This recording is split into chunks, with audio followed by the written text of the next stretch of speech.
ایک بادشاہ کے دربار میں ایک اجنبی نوکری کی طلب لیے حاضر ہوا۔ قابلیت پوچھی گئی، کہا سیاسی ہوں۔ عربی میں سیاسی افہام و تفہیم سے مسئلہ حل کرنے والے فہم کو کہتے ہیں۔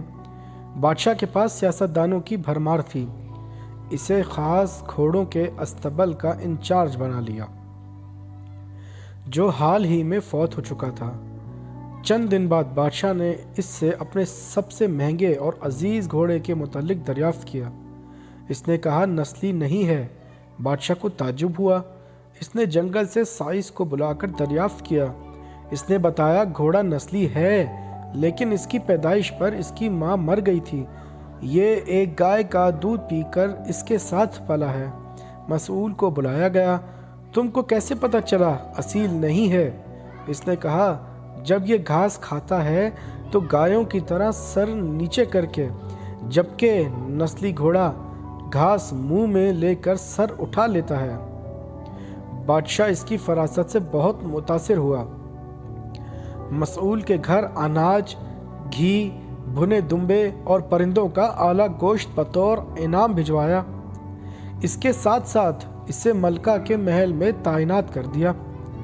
چند دنوں بعد بادشاہ نے مصاحب سے بیگم کے بارے میں رائے مانگی۔ اس نے کہا طور و اطوار تو ملکہ جیسے ہی ہیں، لیکن شہزادی نہیں ہے۔ بادشاہ کے پیروں تلے سے زمین نکل گئی۔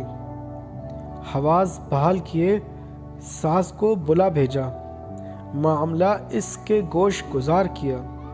اس نے کہا حقیقت یہ ہے تمہارے باپ نے میرے خاوند سے ہماری بیٹی کی پیدائش پر ہی رشتہ مانگ لیا تھا، لیکن ہماری بیٹی 6 ماہ میں ہی فوت ہو گئی تھی۔ چنانچہ ہم نے تمہاری بادشاہت کے قریبی تعلقات قائم کرنے کے لیے کسی کی بچی کو اپنی بیٹی بنا لیا۔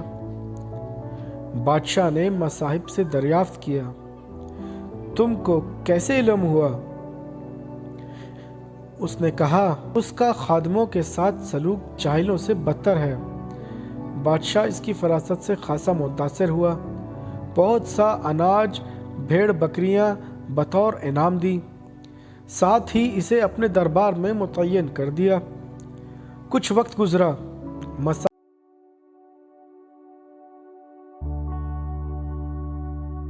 مصاحب کو بلایا، اپنے بارے میں دریافت کیا۔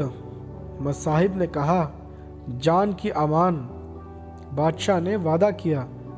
اس نے کہا نہ تو تم بادشاہ زادے ہو، نہ تمہارا چلن بادشاہوں والا ہے۔ بادشاہ کو تاؤ آیا، مگر جان کی امان دے چکا تھا۔